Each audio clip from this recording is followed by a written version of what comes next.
Guys, welcome and welcome back to my channel. आप सबको happy Diwali. And आज मैं आप लोगों के लिए दिवाली रिकमेंडेशंस लाई हूँ। यूजुअली ना मैं क्या करती हूँ, दिवाली से 1-2 महीने पहले ना मैं प्रोडक्ट्स रीस्टॉक नहीं करती हूँ। मैं दिवाली की सेल का स्पेशली वेट करती हूँ ताकि मैं सारे प्रोडक्ट्स जो मुझे लेने हैं ना उस टाइम पे रीस्टॉक करूँ। पहले मैं ऐसा नहीं करती थी, अब मैं करने लगी हूँ। मैं 1-2 महीने पहले लेना छोड़ देती हूँ।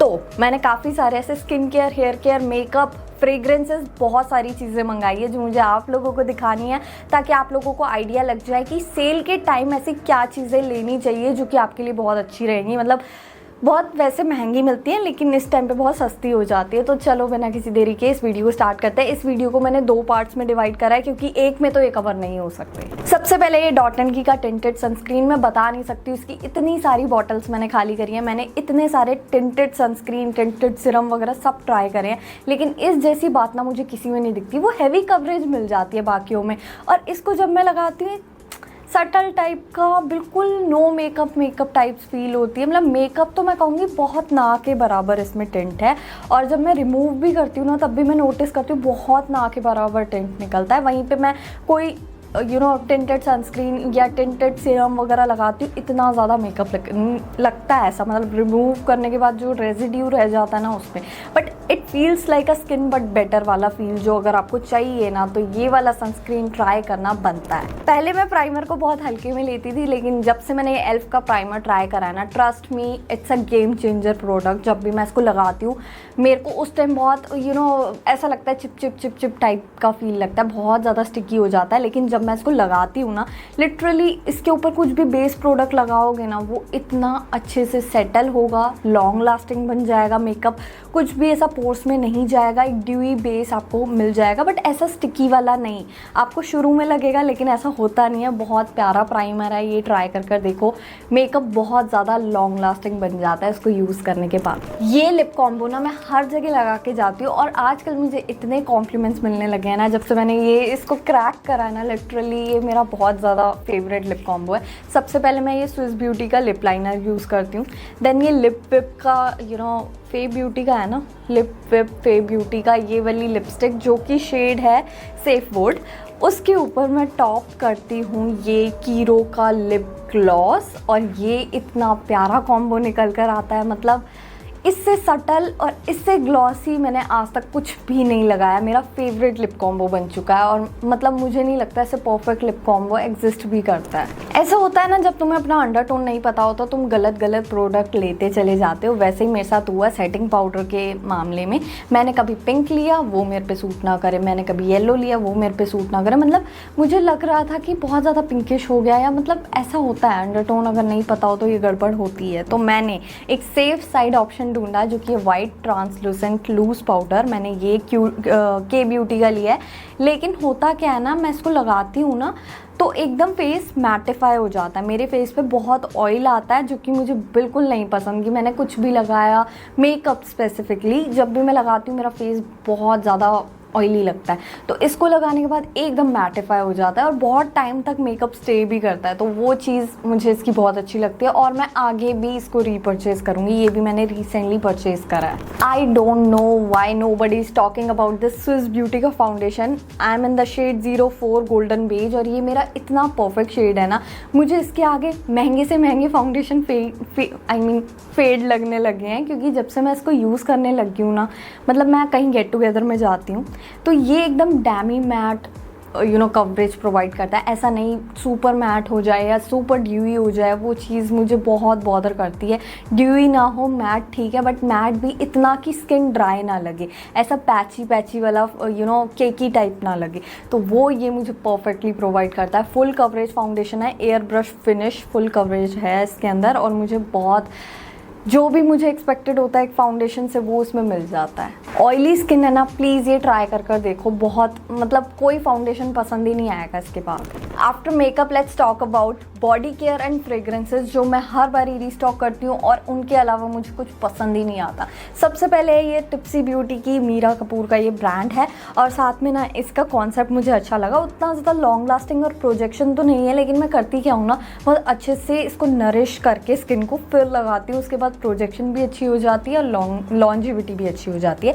तो ये कॉन्सेप्ट ये है कि इसमें AM और PM रूटीन का ना परफ्यूम दे रखी है। जब आप इसको मिक्स करते हो तो एक थर्ड परफ्यूम निकल कर आती है, तो वो बहुत अच्छा कॉन्सेप्ट लगा। जैसे कि अब जो इसका AM साइड है, लेट मी जस्ट चेक, हाँ ये AM साइड है, तो जब मैं इसको स्प्रे करती हूँ ना, it smells like classy feminine women, और साथ में एक फ्लोरल और वनीला, पाउडरी वनीला होता है वैसी फ्रेग्रेंस है, तो बहुत ज़्यादा क्लासी और एक ब्रंच टाइप की परफ्यूम मैं इसको बोलूँगी जो AM साइड है। अब जब मैं इसको स्प्रे करती हूँ ना, इसका PM side, it smells more like a government, जो कि बहुत एक क्लासी सेक्सी विमेन वाला, ये नाइट टाइम अप्रोप्रिएट है एकदम। और ये जब मैं मिलाकर यूज़ करती हूँ ना, तो बहुत ही डिफरेंट टाइप की परफ्यूम क्रिएट होती है। Let me just spray it out. तो वो एक फेमिनिन, क्लासी, सेक्सी परफ्यूम बन जाती है, जो कि पूरे दिन के लिए अप्रोप्रिएट हो जाती है। तो I really like the concept, but थोड़ा सा इनको लॉन्जिविटी अगर ज़्यादा होती तो मैं बहुत ज़्यादा लॉन्जिविटी तो फिर भी ठीक है, 4 घंटे 5 घंटे, लेकिन प्रोजेक्शन थोड़ी सी कम लगती है मुझे। और जब मेरे बाल बिल्कुल ग्रीजी हो जाते हैं ना, मैंने 3-4 दिन 5 दिन तक हेड वॉश नहीं करा, मेरा मन नहीं करा, या सो कॉल्ड जो भी रीज़न दे दो, तो मैं तब क्या करती हूँ ना, ये वाला हेयर मिस्ट यूज़ करती हूँ। और इसकी जो फ्रेग्रेंस है ना, वो एक सिट्रसी, लेमन काइंड ऑफ, मैंड्रियन वगैरह के नोट्स हैं इसके, वो, और बेसिल लीव्स एज वेल। तो ये पूरा एक फ्रेश नोट्स हैं। तो मैं जब भी इसको स्प्रे करती हूँ ना, वैसे इसकी फ्रेग्रेंस थोड़ी एवरेज है जब मैं इधर नॉर्मली ऐसे स्प्रे करूँगी, लेकिन जब मैं बालों में स्प्रे करती हूँ ना, बहुत फ्रेश फील होता है। ऑनेस्टली ये मुझे बहुत अच्छा अपना इन्वेस्टमेंट लगी इस प्रोडक्ट पे, क्योंकि मेरे बाल बहुत जल्दी ऑयली और ग्रीजी हो जाते हैं इस वजह से।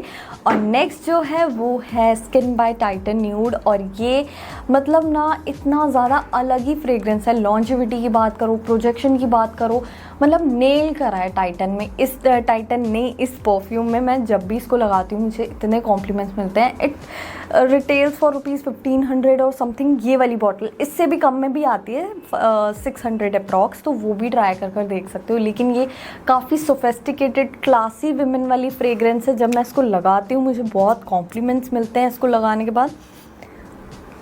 मैं बता नहीं सकती हूँ, काइंड ऑफ सोपी फ्रेग्रेंस है, लेकिन स्टिल ये मुझे कुछ ऐसा रिकॉल कर रही है, और काफ़ी ऐसे होता है ना, नॉस्टैल्जिक होता है किसी परफ्यूम के बारे में, तो वो ये है। प्रीमियम पैकेजिंग है, प्राइस अफोर्डेबल है, साथ में लॉन्जिविटी, प्रोजेक्शन बहुत अच्छी है। नेक्स्ट ये बी बॉडी वाइज का लैक्टिक लोशन है। इसके बिना मेरा नहीं है गुजारा, क्योंकि जब देख रहे हो मैंने पूरा ख़त्म कर रखा है। बहुत थोड़ा सा ऐसे पता लग रहा है कि पड़ा हुआ है, क्योंकि मैं इसको मैं इसको इसलिए यूज़ करती हूँ ना, क्योंकि जब भी मैं इसको यूज़ करती हूँ मुझे टैनिंग कम प्रिवेंट होती है, क्योंकि मुझे टैनिंग बहुत जल्दी हो जाती है।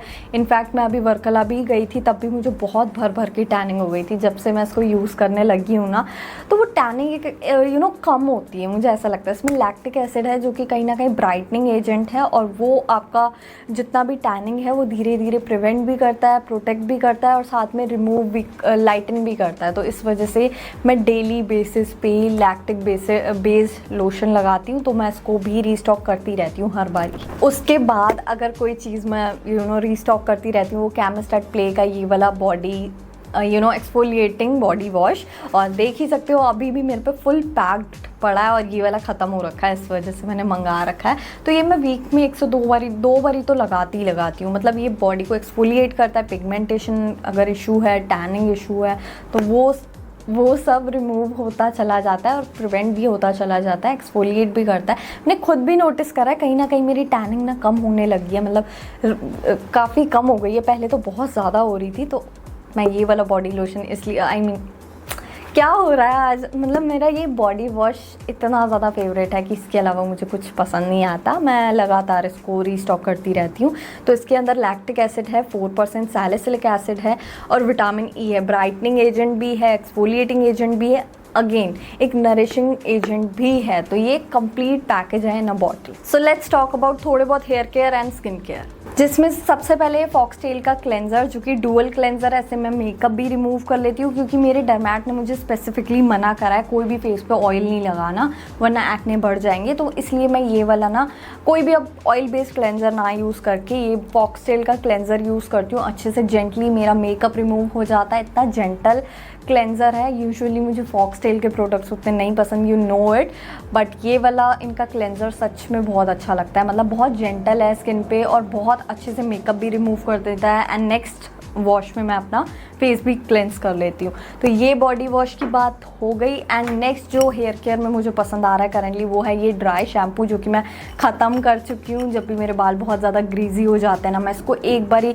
अच्छे से स्प्रे कर लेती हूँ और अच्छे से इमल्सिफाई कर लेती हूँ। इतने अच्छे से मेरा वो स्टिकीनेस हट जाती है। वैसे मैंने बहुत सारे ड्राई शैम्पू ट्राई करे हैं, लेकिन इसमें कुछ बात है, मतलब वो रेजिड्यू नहीं रहता, वाइट सा चंकी पार्टिकल्स नहीं रहते, इस वजह से। उसके बाद ये बेयर एनाटॉमी का सन प्रोटेक्शन बोल लो, हीट प्रोटेक्शन बोल लो, मतलब ये यूवी प्रोटेक्शन भी प्रोवाइड करता है, the same time heat protection भी प्रोवाइड करता है। मतलब बालों से फ्रिज भी हटाएगा, हीट प्रोटेक्शन भी, यूवी प्रोटेक्शन भी। तो मैं जब भी हेड वॉश करती हूँ सबसे पहले ये लगाती हूँ। अब मतलब कुछ टाइम से मैंने ये वाला प्रोडक्ट ऐड करा है और सच में इट्स अ गेम चेंजर। मतलब फ्रिज थोड़ा सा टेक्सचर इसका मुझे ख़राब लगता है, थोड़ा ऐसा मिल्की काइंड ऑफ टेक्सचर है और थोड़ा थिक है, जिसकी वजह से अच्छे से इमल्सिफाई नहीं हो पाता बालों में। लेकिन अगर थोड़ा सा लिक्विड ही रनी होता तो आई वुड से कि अच्छे से स्प्रेड हो जाता। थोड़ा सा फॉर्मुलेशन ख़राब है, लेकिन ओवरऑल ये काफ़ी अच्छा प्रोडक्ट है। उसके बाद ना ये वाला बी ब्लंट का हेयर कंडीशनर इतना बढ़िया लगता है ना मुझे। मतलब मैंने अभी भी लगाया, बट वो बाल ड्राई नहीं हुए हैं ना, तब भी उतना ज़्यादा फ़र्क नहीं दिख रहा। मतलब इसको लगाने के बाद ना एकदम रेशम के धागों जैसे बाल स्मूथ हो जाते हैं। मतलब इतने ज़्यादा मैनेजेबल, और इनफैक्ट उसी टाइम ना ऐसे ग्लाइड करने लग जाते हैं बाल, मतलब हाथों में से ऐसे डीटैंगल हो जाते हैं, मतलब वैसा।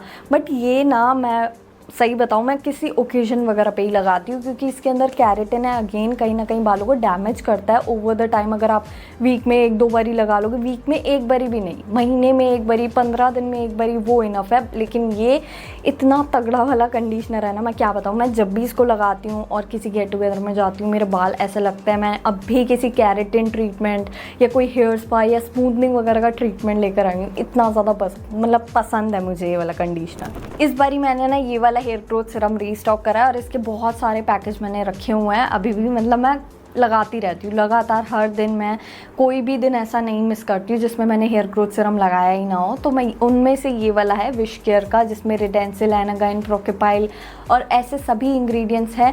इनफैक्ट ग्रीन टी एक्सट्रैक्ट्स भी हैं, जिसकी वजह से ना कोई भी बिल्डअप बैक्टीरियल ग्रोथ नहीं हो पाती, और साथ में ना आपका हेयर ग्रोथ भी इम्प्रूव होता है, हेयर फॉल भी कंट्रोल होता है। तो ये मैं डेली बेसिस पे लगाती हूँ, इसलिए मैं इसको हर बार ही रीस्टॉक करती हूँ, वरना मुझे बहुत महंगा पड़ जाता है। So that's it for this video. I hope you guys like this Diwali recommendations video. ऐसी और वीडियोस चाहिए हो तो कमेंट्स में ज़रूर बताना, डिस्क्रिप्शन में सभी लिंक्स मिल जाएंगे। I will see you in my next video.